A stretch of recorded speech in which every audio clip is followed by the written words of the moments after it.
বন্ধুরা, আজকে আমি আপনাদের দেখাবো গরম গাছের কলম খুব সহজ পদ্ধতিতে আপনারা সবাই করতে পারেন। তাই পুরো ভিডিওটা দেখবেন স্কিপ না করে। আর আমার ভিডিওটা ভালো লাগলে একটা সাবস্ক্রাইব করে দেবেন। দেখেন এই ভিডিওতে যেভাবে দেখাচ্ছি সেভাবে করবেন। প্রথমে আম গাছের মুকুলগুলা একটা চামড়া কেটে নেবেন। চামড়াটাকে এলোভেরাতে এভাবে বসিয়ে দেবেন। এলোভেরাতে না বসালে কিন্তু হবে না। আর এলোভেরাটা কেটে আপনারা 5-6 মিনিট রেখে দেবেন। তারপরে এটার ভিতরে রেখে দিয়ে, তাহলে আমি এটা দেখাতে বললে আমাকে ক্ষমা করে দেন।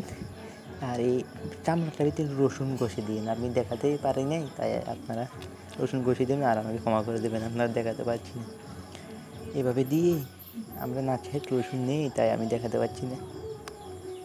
এভাবে দিয়ে আপনারা এভাবে মাটি করে রেখে দেবেন 15-20 দিনের জন্য। 15-20 দিন পরে রেখে দেবেন। এটা সবাই করতে পারেন, বাচ্চা থেকে বড় সবাই করতে পারেন এই কলম পদ্ধতি। আপনারা দেখেন 15-20 দিন পরে এমন গরম গাছ হয়ে যাবে।